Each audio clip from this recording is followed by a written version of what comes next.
Brother Jeffrey, nainungutana ba? Usa ka Katoliko nga against sa Novus Ordo. Bato nila Brother Jeffrey, ang pagsimba kuno sa mga Katoliko ng Novus Ordo sayop kuno kay iya kuno sa yawa.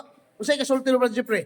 Para sa kuha, dili iya sayaw ang Lubos Ordo kay nimisa man gani ang kuanana sa Tupapa o Lubos Ordo. Correct. Wala man nagmisa ang sa Tupapa o kanang sa SSPX. So dawato nato ang Vatican II. Yes. Kay dili mahimo ang Vatican I kung walay Vatican II. Correct. Kay di man na matawag ang Vatican I kung walay Vatican II. So importante ang Vatican II o Vatican I. Kung tinuod kang Katoliko, dawato nimo ang duha.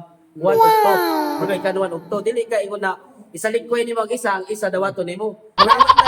Mga irihis kuno mga pari nga nagmisag Novus Ordo sa kaestro sa tinuod. Ang tinuod nga inis, ang nagsulti, ana. Correct. Kaya wala nila dawata ang panudlo sa bagong simbahan sa Vatican II. Latin na lang gusto. Latin ilang gusto, pero gipabasa na kung Our Father nga Latin, wala kabalong Our Father na ito.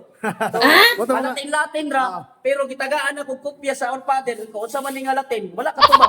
Hindi. Oh, so dito ko nakatawa. So mag-agad kita simbahan, kailangan tayo unity, di ba? Basta mudawat tao, mudawat man tao Latin rights, mudawat mo tag Novus Ordo. Oh, madawa na. Halimbawa, mag-SSPX na, asa man tayo nabunyagan, di ba sa vernacular mass? Oh. Lalo mo pa SSPX ka niya, dito ka nabunyagan sa Vatican II. Huwag man ka nabunyagan sa Vatican I. So, pero nahulog bang rebelde na lang sila sa simbahan. So, walang butang eh. Wala naman yung mga pastor boss pa panghilabot sa mga Katoliko. Gusto may kasulta ni bro? Unsa man? Mga pastor gusto kayo panghilabot sa Katoliko. Ang mga ribulto pangbuakon. Gusto sila manghilabot sa Katoliko. Kay gikan man sila sa Katoliko unya, yagit sila sa Katoliko ni protesta sila. Unang ang ilang hilabtan, ang mga Katoliko kay kuno sila ang insakto. Correct. Unya, tinuod na bro, nag-ingon niya Diyos ang ribulto sa Katoliko. Ang dibulto, ay mo nga ang dibulto, bahimong Dios kung simbahon nimo imong nga Dios. Kay kung moingon ka nga ang dibulto, ang pagbuhat sa dibulto, Dios na. Ultimo sa Kolosas 1:15 nagaingon si Kristo ang larawan sa Dios kay dili makita. So si Kristo larawan po Dios. Badi nga sa Kristo larawan. Wala po larawan man po. Ikaduha. Sa kuan sa Ezekiel 41, Ezekiel 41 17 hangtod sa 20, ang templo nga gibuhat ni David ngadto sa Ginoo napuno og larawan gikan sa taas sangko sa salog. Correct. So, di ka Diyos. Dili Dios. Ang Dios nagaingon sa 1 Corinto 8:4, ang Dios nagrepresentar og butang nga dili tinuod. So, baka din ang pagtulungan sa pastor ng Diyos. Kay kung moingon ta nga ang pagbuhat og larawan Dios nagaingon sa Exodo 25, 18, 19 nagaingon sa masid katumoy sa takong sa kahon tagbuhat og duha ka kerubin nga larawan. So kung pagbuhat sala man galing nakasala ba ang Ginoo nga siya may nagkomando nga ipabuhat ang larawan. Walang butang eh. Sabi Yun ang presidente sa Catholic Independent Lianga chapter bro. Unsa may ingon sa mga pastor bro nga sayop kuno ang Katoliko kay nagrosaryo. Unsa may kasulti nila bro? May salti ko na namawan eh.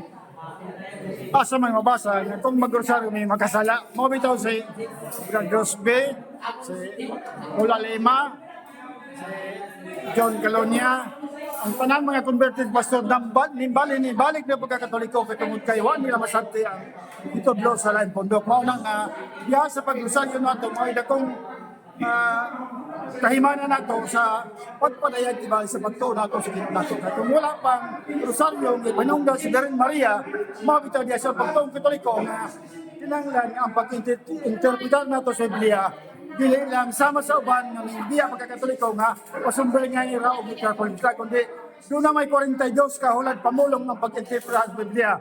Mao ni ito ang tanan nato sa Grego nga pinuluhan kita og hermenia, meaning a broad scope of clarification and interpretation. Modern language na to, itawag og hermeneutics, science that tells the principles of clarification and interpretation.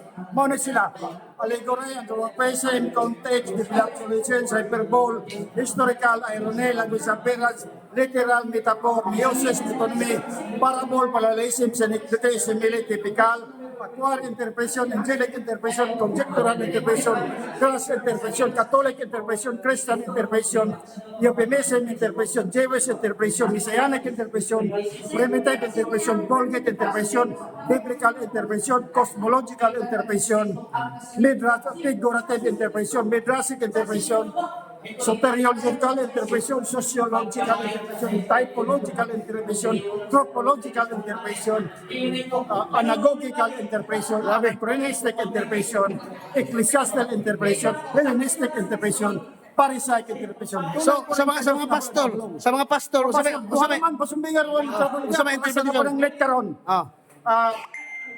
Ang imong pangalan, imong apelido, imong asawang pamilya, asa man imong nang mabasa, kung di mo tunan ang Pagduro ni Cristo o ang Bible alone lamang kita. Asa man imong pangita adto sa local civil register. Para sa nang tandag, sakop sa Ragausor, sakop sa Caraga. Kung Bible alone ka lamang, asa man imong pangita kana tuwa sa historical books. Mao ka na nga, kulang kayo ang ilagtudlo kay pasumbingan about literal for literal ila. At samantala kitang Katoliko, dunay 42 kahulad pamulong nga gitawag og hermenia sa mga Griego. Asa ka na nato mabasa sa Jerome Biblical Commentary, Jerusalem Bible, Didache Bible, na diha pangitao na nimo. Adto ako sa balay kung gusto niyo nga maghibawan ka ng gitawag og mga figure of speech. Para siya ng pananglit. Size. Ingon sila nga ang nagkulto diha sa size. Nagbasol ang Diyos na gibuhat ng tao. Di man na ngay magbasol ang Diyos, kay hingpit ang Diyos. Una-una rin yan sa katao, katong mga katawan na nahimulag sa Diyos, magaling pagmawalik, things. Kaya kung usaw-usaw niya pag sa niya ang tibok kalibitan, di man niya manimod. Para sa na yung gitawag nga Midrashic interpretation. Ang Midrashic interpretation is to actualize and modernize the Old Testament to the New Testament. Para sa ang mga karaan na itong katigulangan ng mana. Unsa may bot sa bot anak kung sundo na to ang Midrashic interpretation diha sa bagong tugon ang palagi to actualize and modernize the Old Testament to the New Testament. Ang mana sa bagong tugon bawang hostya sa bagong tugon. Sumaka na ang kakulangan sa ilang magpanudlo, mabitaw ang ato mga converted pastors na balik na tungod kay sa ilang pagsuta, di gud nila makita sa mga library sa mga Protestante kung diyon sa paghimo sa Biblia. Kaya may humandaan ng Biblia nito ng sa Diyos sa tao. Kaya ang Bible lang pa, duha ka syllables, by o bold. Ang meaning sa by, mao niya to, twice, or double. O niya ang bold meaning the assembly. So, bot mo sa bot ang duha di assembly, o ang iyong di assembly. Kinsa may nag-assembly na nga, wa may humandaan nga Biblia, gitulo sa Diyos ng tao, kundi nagimo sa ginainsumento, kinsa may himo sa mga Biblia nato. Kundi ba, si St. Jerome nagkumpay din. Asa lang di ka si St. Jerome, wala sa pastor, wala sa bisan kinsa nga diha sa gawa sa Katoliko.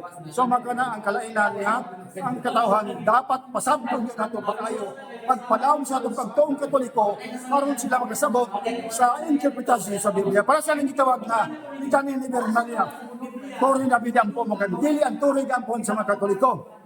Kundi sa tuloy sa kaliwatan ni David, sa iyang pagpagkatao, sige nung Isus, mga ipadungdan ako, from Mary. Kung nagkitawag ko, hindi pasumbingan, ito puluta, mga nagkitawag ko, nito na mi. Dito lorang ko katungdanan, alang sa kinatibok ang gabahin. Para sa anang bitoon sa kabuntago, gampong na kami.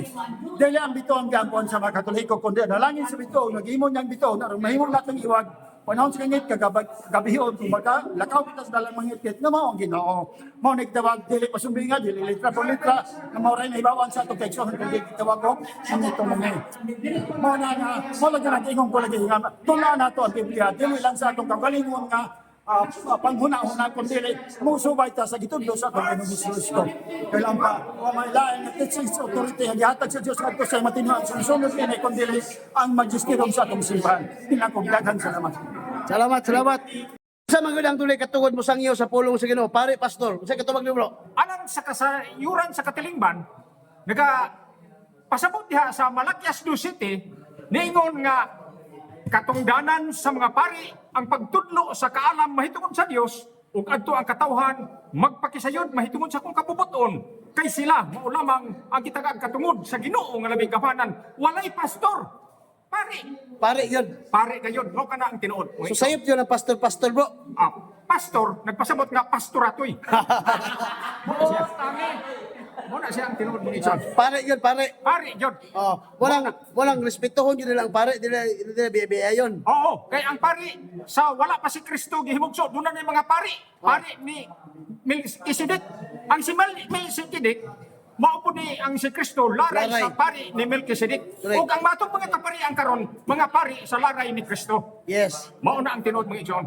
Butang eh. Ang buot ni. Ang pare bro, ang pinakabagulong pare, mabasa sa Malakias Kapitulo 2, Hebreo 4:14 nagaingon, sige, may pangulong pare na kita katuan na sa presensya sa Dios. Si Kristo ang pangulong pare. Butang eh. Butali. Hebreo 3:1 si Kristo ang pangulong pare ug apostol. Mao na nga kay pangulong pare man siya, dili man siya mahimong pangulo kung wala siya pangakauban. Wala siya kung pulis. Lagi siya gipanguluhan. Lagi siya gipanguluhan. Mao na nga ang kanang gipanguluhan ni Kristo mo na mga pare nato para sa Katoliko. Way lain. Butang eh. Butangi. Bro Ricky, dahil nangutan ha, nga ngano ko Bro Ricky nga, sige gyapon mo kaon og isda nga way himbis. Nga gidili maguna sa Ginoo. Sumala sa Levitico 11. Unsa bagid mo ka gahi kuno sa iyong ulo kamong mga Katoliko. Unsa kasulti nimo bro? Aw natural nga kita mga Katoliko mo kaon kita isda nga way himbis kay kung kauno na to ng isda nga na himbis makakuan na sa tutunlan mo nang gusto sila kay gusto sila kanang isda nga naagyo himbis inikaon nila sa isda dili na nila himbisan kay aron Kanon apil. apilog kaon ang himbis. Mao na siya. Oh, mo nang kita Katoliko para di ta mabukong atong himbisan ang Correct. atong isda nga kanon. Salamat. So wala nga paminaw mo ha, nga kung katong mga isdi nga di mo kaog isda nga himbis, kan-an yung apil himbis sa bangos. Apilon. Butang eh. Oh.